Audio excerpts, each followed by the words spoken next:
पे उतर आई है। सरकार हमारे साथियों को पकड़ाने की कोशिश कर रही है।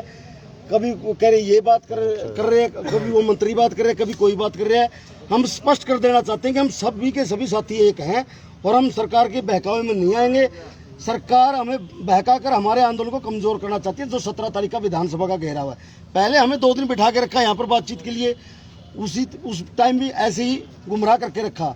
आज भी सरकार की मंशा यही थी, लेकिन इस मंशा में सरकार कभी कामयाब नहीं होगी और हमारा आंदोलन ऐसे के ऐसे जारी है। और 17 तारीख को हम लाखों की संख्या में विधानसभा का घेराव करेंगे और बाकी मेरा साथी प्रवक्ता आपको सारी विस्तार से मैसेज था आपको। आज किसने बुलाया था? आज आपको किसकी तरफ से बुलाया?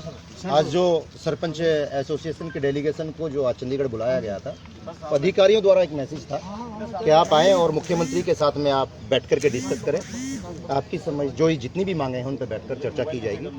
बाकी सरकार की ओछी मानसिकता को देखते हुए आज जो सरकार ने अपनी ओछी मानसिकता दिखाई है, ग्रामीण अंचल हरियाणा प्रदेश के ग्रामीण अंचल को, देहात को ललकारने का जो काम किया है वो किसी भी कीमत पर बर्दाश्त के काबिल नहीं होगा। हर शिद्दत के साथ, बड़े संघर्ष के साथ में हम 17 तारीख को विधानसभा का घेराव करने जा रहे हैं। और जो अपना अहंकार में लोग यहाँ बैठे हुए हैं, मैं आपके माध्यम से बता देना चाहता हूँ हरियाणा प्रदेश की जनता को, वो बड़े नादा हैं जो अपनी बुलंदियों पर गुरूर करते हैं। वो बड़े नादा हैं जो अपनी बुलंदियों पर गुरूर करते हैं। हमने चढ़ते हुए सूरज को भी ढलते देखा है। आज इन लोगों ने यहाँ बुलाकर इन सरपंचों को जो ललकारने का काम किया है, सरपंचों को ललकारने का काम नहीं किया, बल्कि ग्रामीण अंचल को ललकारने का काम किया है। इसका जवाब हम हर हाल में 17 तारीख को देने जा रहे हैं। उसके बाद में ये बड़े पदों पर बैठे हुए जो नेता यहाँ चंडीगढ़ के अंदर जो विराजमान हैं, ये सिर्फ उन्हीं देहातों के ग्रामीण अंचल के व्यक्तित्व धनियों की वजह से यहाँ बैठे हुए हैं, जिन लोगों को इन्होंने ललकारने का काम किया है, जो काबिल तारीफ नहीं। आज सरकार की तरफ से क्या कहा गया? आधिकारिक संदेश था। आधिकारिक संदेश था। हम उस संदेश के आया था। हमने पहले भी कहा था हम वार्ता कभी भी बंद करने नहीं जा रहे। आज भी हमारी आगे भी वार्ता के लिए हमारा कोई किसी तरीके का प्रतिबंध नहीं है। हमने पहले भी कहा था आपके माध्यम से कि हम वार्ता के लिए तैयार हैं। हम समय समय पर, हम सरकार हमारा बड़ा परिवार है, हम वार्ता के लिए तैयार थे। बाकी सरकार हमें अपना परिवार नहीं समझ रही। इलेक्टेड बॉडी को, गाँव का जनप्रतिनिधियों को कोई सम्मान देने की बात नहीं, उनको ललकारने की बार बार, उनकी इज्जत के साथ खिलवाड़ करने की बार बार आपके सामने उन लोगों ने लाठी और डंडों से ललकारने का हमें काम किया, पानी की बौछार करने का काम किया। पूरी तरीके से साथियों, हमारे अधिकारों की लड़ाई है, हमारी अकेली ट्रेंडिंग की लड़ाई नहीं है। क्या कहा गया है? क्या सरकार की तरफ से लास्ट मैसेज आप लोगों को क्या कन्वे किया गया? ओपी निर्वाल और तरुण भंडारी आए थे, क्या बात? वो लोग आए थे कि उन लोगों ने जो 11 तारीख को यहाँ हमारा जो डेलीगेशन आया था, 11 तारीख को जो हमारी पटल पे बैठ के बात हुई थी मुख्यमंत्री के साथ में, उसी बात को लेकर के वो लोग आए थे कि उसी बात पे आप सहमत हो तो बताएं। आदरणीय हमारे स्टेट बॉडी प्रदेश के अध्यक्ष ने ये कहा कि जब 11 तारीख को इन बातों पे बात नहीं बनी थी, तब हम लोगों ने ऐलान किया था 17 तारीख को विधानसभा का घेराव का, फिर उसमें बात ही क्या रह गई? ये गांव देहात को बचाने की लड़ाई है, हम लोगों को उस पर एग्री नहीं है। गांव में विकास कराने की आप बात करते हैं, ई टेंडरिंग पॉलिसी की विरोध की आप बात करते हैं, 5 लाख से ज़्यादा की राशि बढ़ाने को लेकर आपकी सरकार से बातचीत हो रही थी। आपने गांव में विकास कराने के लिए डिमांड क्यों नहीं की कि 2 करोड़ रुपए हमें दे दीजिएगा, हमारे गांव में विकास होगा, 4 करोड़ रुपए हमें दे दीजिए, हमारे गांव के नाम कर दीजिए, वो विकास होगा? इस प्रकार की बात आप नहीं कर रहे। आप बात सिर्फ कर रहे हो कि ई टेंडरिंग पॉलिसी के जो खिलाफ 2 लाख की हमें जो छूट दी गई है उसको बढ़ाया जाए। बहुत अच्छा, तो तब भी होगा। बहुत अच्छा सवाल किया मेरे साथी ने। पीछे हमारी ग्राम सभाओं की, पंचायत की मीटिंगें हुई थी, ग्राम सभा की मीटिंगें हुई थी। उनके अंदर हमारी सारी पंचायतों ने 20-20 प्रस्ताव दे रखे हैं, जो जिन प्रस्तावों पे आज तक धरातल पे कुछ भी नहीं है, कोई कार्रवाई नहीं हुई। सिर्फ हरियाणा प्रदेश की जनता को बहकाने के लिए और विधानसभा के अंदर ये दिखाने के लिए कि हमारे पास इतने प्रस्ताव आए हुए हैं। इन प्रस्तावों को इसलिए मांगा जा रहा है, वरना प्रस्तावों के ऊपर कोई काम आज तक नहीं है। दिए गए प्रस्ताव कुछ? बिल्कुल, प्रस्ताव हमारे हरियाणा प्रदेश के अंदर ग्रामीण अंचल में जो ग्राम सभा की जो आंदोलन शुरू नहीं हुआ था, ग्राम सभा की मीटिंगें हुई हैं, उनके अंदर सबने प्रस्ताव दिया है, जो कि धरातल पे कुछ नहीं है। और जिस ई टेंडरिंग की बात कर रहे हैं, हम ई टेंडरिंग के विरोध में नहीं है, उस दिन भी नहीं थे, आज भी नहीं है। हमने कहा कि जिस राशि को बढ़ा करके जो पीछे 20 लाख थी उसको 50 लाख किया जाए। धरातल की हमें मालूम है, हम गली गली और नुक्कड़ चौकट से वाकिफ है हम लोग पूरी तरीके से।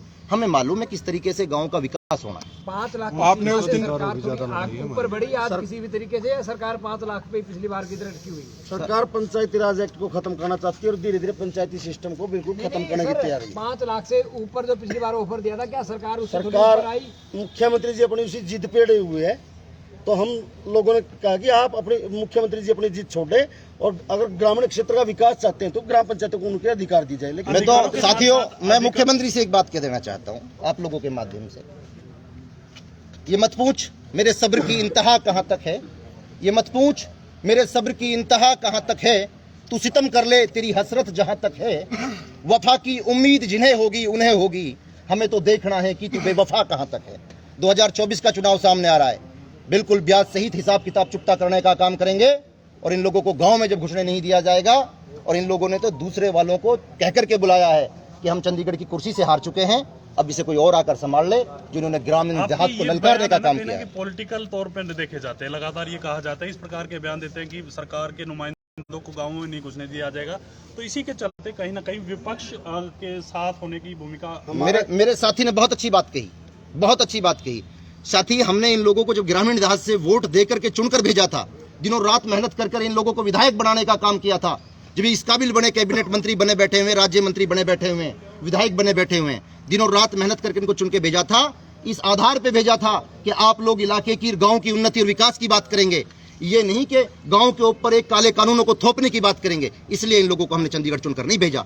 इतनी जो वहां से चुनकर भेजा था, चंडीगढ़ का सफर इसलिए तय कराया था इन लोगों के पास में कि आप लोग वहां जाकर के गांव के लिए नए नए आयाम स्थापित करें, गांव की समस्याओं से आपको अवगत कराने हम आएंगे, आप गांव की समस्याओं पे लगाम लगाने का काम करें, ये लोग काले कानून थोपने का काम करें। अभी आपने ये कहा कि जो उस दिन बात हुई थी वही बातें आज वो कह रहे थे ओपी नरवाल जी और तरुण भंडारी जी जो आपके पास आए थे। हमें अब तक नहीं पता वो कौन कौन सी बातें थी जो जिन पे आप मानने को तैयार नहीं हो, जो सरकार कह रही है कि आप इन बातों पे मान जाओ, वो कौन कौन सी बातें हैं वो बताओ। सरकार कहती है कि आप 2 लाख से हम आपकी 5 लाख की लिमिट कर देते हैं, ठीक है, 5 बाउंडेशन लगा देते हैं, जो कि विकास संभव नहीं है, विकास कहीं भी संभव नहीं है। फिरनी के रास्ते आप मानोगे नहीं, 1500 मीटर के 1.5 किलोमीटर तक के रास्ते हैं, आप ई टेंडिंग से लगा करके 5 लाख में उस रास्ते को मुकम्मल करा कर देखें, पता पड़ जाएगा। साथी, वो लोग बिल्कुल एकदम गुमराह करने की बात कर रहे हैं हो गया। और किसी भी कीमत पे हमारा संगठन स्टेट बॉडी बड़ी मजबूती के साथ खड़ी है। पूरे हरियाणा प्रदेश ग्रामीण आंचल की नजरें आप जनता को बता दो। 11 बजे से लेकर शाम के लगभग 6:30 होने को आप लोगों ने बड़ा मंथन किया ऊपर। आपको 11 बजे ये पता लग चुका था कि सरकार वही प्रस्ताव सरकार ने दोबारा आपको दिया। उसके बाद से लेकर इतने घंटों तक क्या मंथन चला, और खबरें ये निकल कर आ रही हैं कि बहुत सारे जो सरपंच हैं वो कहीं ना कहीं सरकार के इस प्रस्ताव से संतुष्ट भी हैं, और आपसी जो आपके बीच में अनबन की खबरें जो है वो निकल कर सामने आ रही है। ये 25 के 25 हमारे साथ स्टेट बोर्ड भी यहाँ पे है, कोई भी सरकार की बात से सहमत नहीं है। हम लोग एक हैं और एक रहेंगे। ये सरपंचों की लड़ाई नहीं है, ये सरपंचों का भाईचारा जिंदाबाद, जिंदाबाद जिंदाबाद, सरपंचों का भाईचारा जिंदाबाद, जिंदाबाद जिंदाबाद। इतने घंटों तक क्या मंथन चला आप लोगों का? इतने घंटे आपने लगाए मंथन करने पे, आपने लगभग 6-8 घंटे लगा दिए। सरकार बार बार गुमराह कर रही थी, अब बात कर रहे हैं हम ये करेंगे आपका वो, ये गुमराह करने की साजिश थी ताकि लोग 17 तारीख का जो हमारा ऐलान है उसको कमजोर करने की 11:30 बजे तक आपको ये समझ आ चुका हो कि सरकार आपको गुमराह करने का काम सीधा उसके बाद से लेकर अब तक अगर आप मंथन सामने टाइम दिया, फिर 2:30 बजे का टाइम दिया था। सामने देखो सर, कोई और काम था, मुश्किल ही बैठे सभी साथी। हम करनाल जाएंगे, हमारे साथी के बेटे की शादी थी, उस दिन जाने नहीं पे, उसके ऊपर भी बैठ के विचार कर रहे थे। सरकार कर रही है गुमराह, और इस बहकावे में कोई नहीं। अगर पूरे हरियाणा के सरपंच एक है, सरकार ने कोशिश कर ली सरपंचों को बांटने की, ऐसा सरकार बिल्कुल भी कामयाब रहने वाली है। हम अपना 17 तारीख को विधानसभा का घेराव करेंगे, उस दिन भी बोल दिया, और हम अपने फैसले पर अटल हैं। प्रशासन ने रोका तो कैसे बढ़ेंगे आगे, क्या हम लोग पहले भी शांतिपूर्ण तरीके से आए थे, इस टाइम भी शांतिपूर्ण तरीके से अपना प्रदर्शन करेंगे। पंचकुला से पैदल आएंगे इस बार भी? हाँ, पंचकुला से पैदल आएंगे। पंचकुला कहाँ पे इकट्ठा होने का कार्यक्रम? वही शालीमार गाँव। ठीक है।